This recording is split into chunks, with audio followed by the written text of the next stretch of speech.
Dah. Oke, selanjutnya ada lagi yang mau bertanya kepada Norin. Saya, Kak. Ya, silakan dia. Norin, pernah nggak kamu kalau tidur direncanain gitu? Direncanainnya tuh kayak fokus buat kamu tidur aja, nggak main HP atau nggak baca buku. Pernah nggak? Pernah. Gimana ya? Kalau kayak gitu, pernahnya jadi kayak overthinking gitu jadinya. Ah, ini tugasnya mana ya? Ini tugasnya kemana ya gitu. Kayak gitu. Kayak nggak kayak mikir urusan lain jadinya.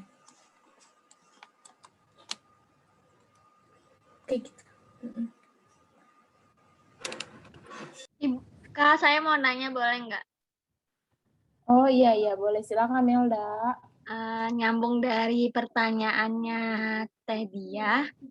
Tadi berarti Norin kalau misalnya tidurnya direncanain jadinya malah overthinking ya? Iya. Kalau overthinking apakah tidurnya sampai sampai subuh juga atau jadi nggak tidur sama sekali? Nggak gimana ya? Paling jadi ketiduran jadinya. Nggak ngeliat jam sih. Berarti iya. Oke, kasih Norin. Iya.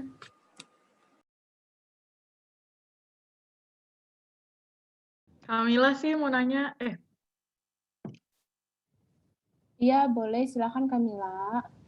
tadi kan Norin nggak pernah tidur direncanain. Maksudnya tuh tadi malah jatuhnya overthinking. Tapi kan kalau kita badannya capek, mata juga ikut capek kan. Jadi kayak pernah nggak ketiduran yang bener-bener misalnya yang abis seharian kegiatan, terus nyampe rumah ngantuk, ketiduran, dan itu tidurnya nyenyak banget gitu loh. Sampai kayak seneng, Kak, akhirnya saya tidur nyenyak gitu loh. Pernah nggak kayak gitu Norin?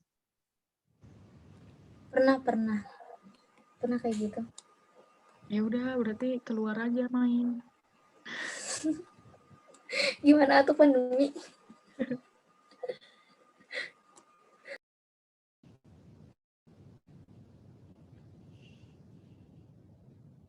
Udah ya Kamila?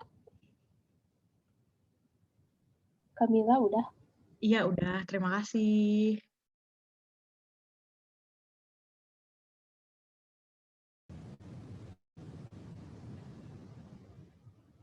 Makasih juga ya Kamila. Jadi kalau misalkan Norin tidurnya direncanain, itu kan tadi Norin bilang malah overthinking ya. Biasanya yang Norin pikirin apa kalau kayak gitu? Mikirin rencana besok sih mau ngapain gitu kan. Kayak misalkan tugas ini belum, nanti pengen ngerjain gitu. Oh yang ini belum, gimana ya cara ngerjainnya. Terus kayak gitu-gitu pokoknya.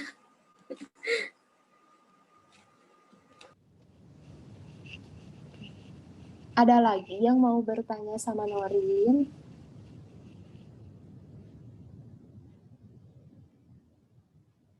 Udah nggak ada ya sepertinya ya.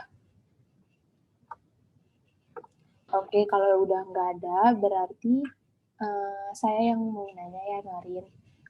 Biasa Norin tuh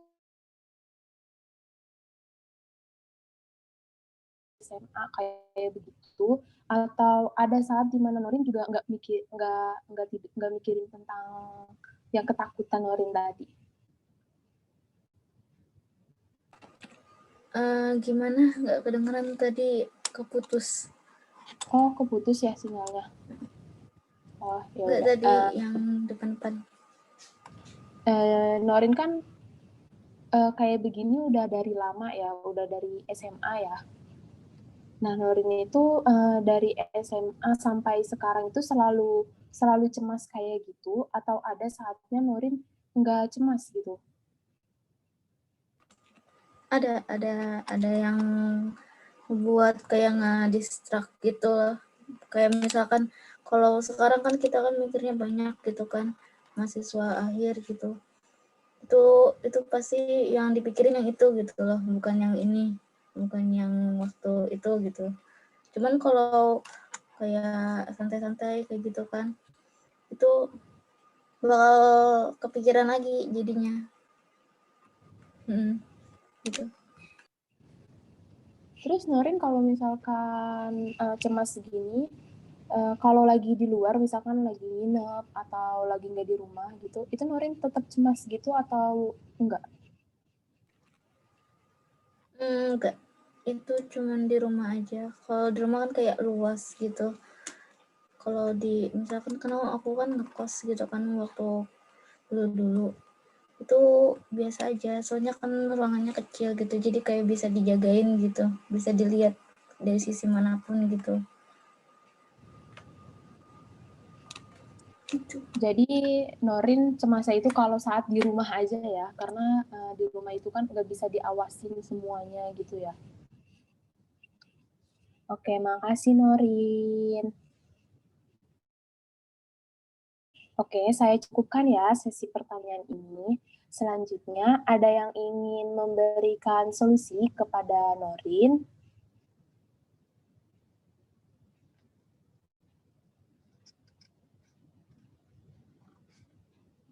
Ya, silakan Kamila. Kamila dulu ya, Mukhlisa. Iya, kan ada pertanyaan yang Kamila nanya, Norin pernah berpikir untuk cerita ke orang tua atau keluarga gitu kan, terus Norin jawabnya dia merasa takut kalau cerita. Coba deh, menurut Kamila, walaupun Norin takut, seenggaknya orang tua pasti ngedengerin cerita anaknya, apalagi kan ini Norinnya sampai bertahun-tahun ngerasa cemas gitu kan. Jadi pasti kalau Norin cerita ya adalah pasti penanganan dari orang tua biar Norin nggak merasa cemas terus-menerus. Apalagi ini kan jangkanya udah panjang banget. Maksudnya waktunya tuh bukan waktu yang singkat gitu loh. Udah bertahun-tahun tapi tetap dipendem dan Norin masih merasa cemas. Itu kan berarti harus ada sedikit yang orang tua bantu. Maksudnya keluarga sendiri harus tahu dan membantu Norin gitu. Mau sampai kapan Norin kayak gini?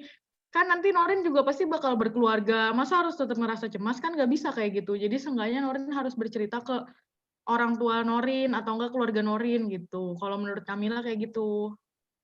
Terima kasih.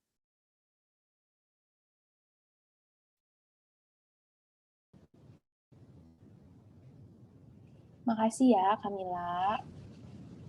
Iya, tadi kan Mukhlisa mengacungkan tangannya ya. Silakan Mukhlisa. Kedengeran.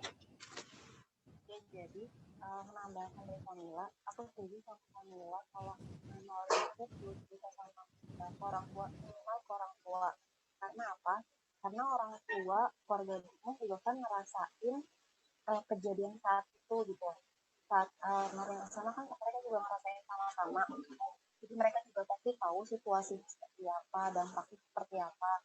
Nah, dengan Norin cerita juga, akhirnya Norin gak sendirian untuk menghadapi ketakutan Norin. Jadi Norin bareng-bareng sama keluarga. Nah, setelah keluarga tahu nih, setelah Norin udah cerita sama keluarga, akhirnya kalian bisa sama-sama untuk jaga rumah ini.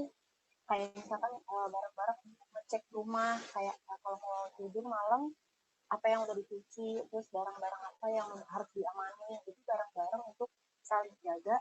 Dan akhirnya kalau terus dibiasain, mungkin perasaan Norin jadi semakin lama semakin berkurang untuk ada rasa takut gitu. Itu sih kalau dari aku. Oke, makasih ya Mukhlisa.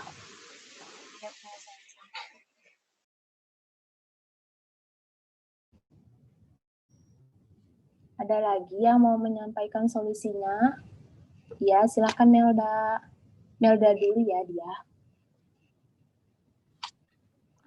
Kalau aku setuju sama Kamila dan Mukhlisa bahwasannya ya Norin juga harus cerita ke orang tua karena ya mereka juga berhak tahu, apalagi ini udah dari SMA ya, SMA kita sekarang udah 2021, jadi udah lama banget, jadi harus diceritain. Terus apalagi kan dari cerita Norin dia juga pernah nggak tidur, terus sampai di pinggir lemari gitu. Jadi itu menurut aku udah seharusnya orang tua tahu dan keluarga tahu gitu.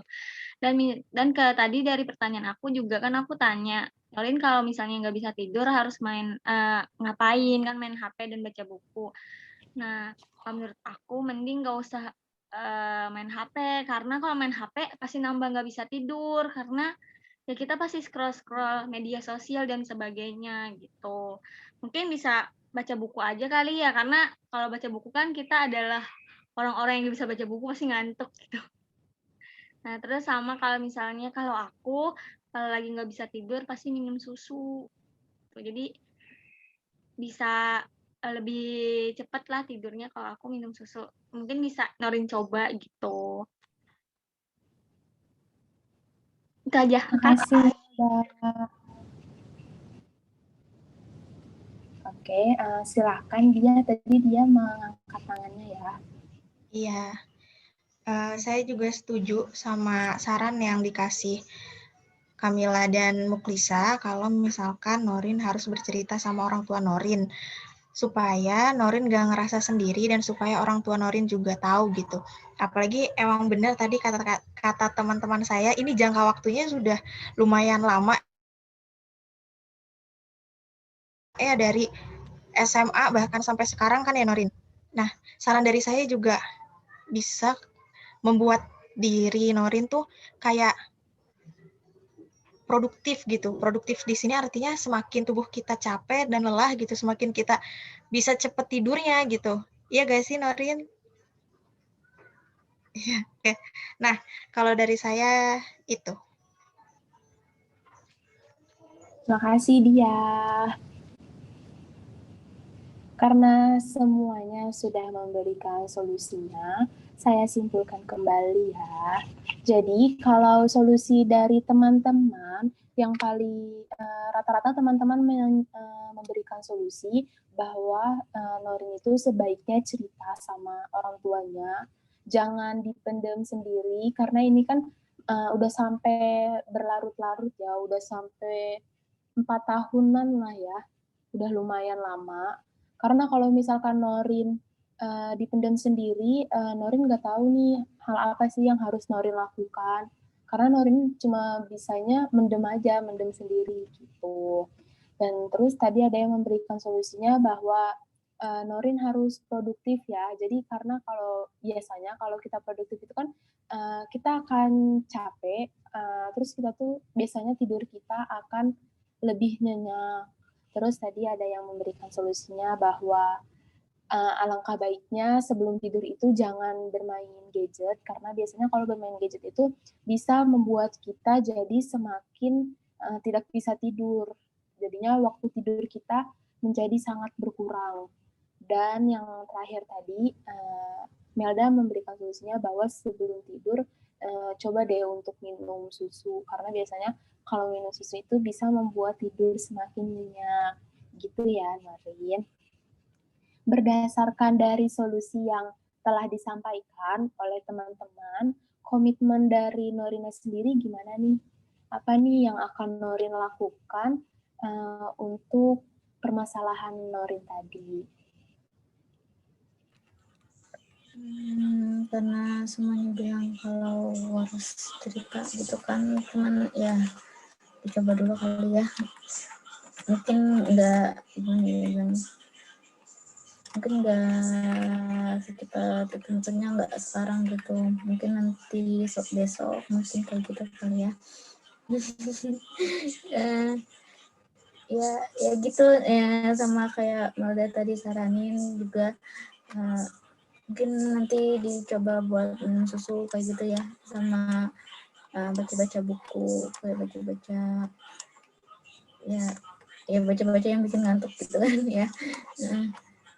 Sama banyakin aktivitas kalau kata dia gitu. Gitu. Jadi tadi Norin mengatakan bahwa komitmen yang Norin lakukan akan dilakukan secepatnya ya Norin ya. Iya. Terima kasih Norin. Semoga komitmen Norin bisa berjalan dengan lancar dan semoga masalah Norin akan segera terentaskan ya Norin. Amin. Terima kasih banyak ya, Norin. Teman-teman masih semangat gak nih? Masih. Masih. Masih. Masih, Kak.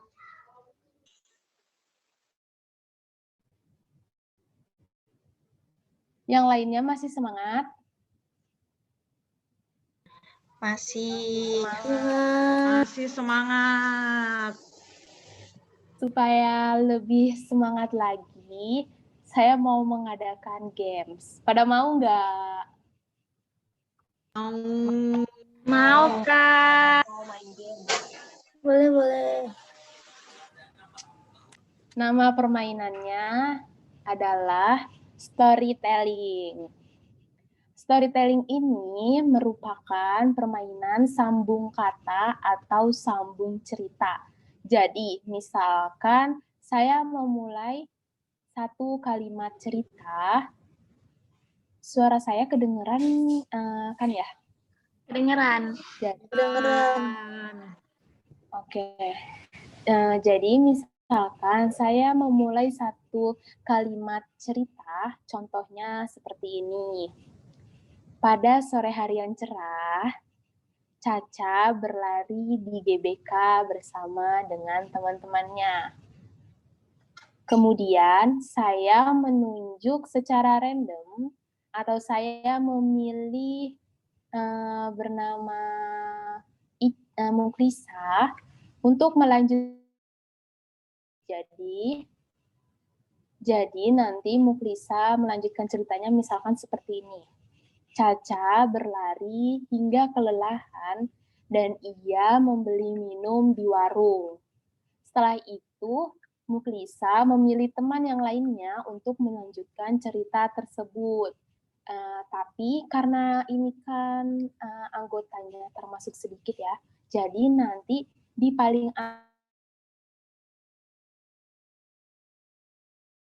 kita dari awal sampai akhir cerita tersebut. Bisa dipahami, teman-teman? Bisa. Bisa, Bu. Bisa, Kak. Bisa. Insya Allah bisa. Oke, kalau bisa dipahami, kita mulai ya. Dimulai dari saya ya. Pada suatu hari, di sebuah desa terpencil, tinggal seorang nenek-nenek tua di sebuah gubuk. Silakan Norin melanjutkannya. Nenek yang tinggal di gubuk itu hanya seorang diri.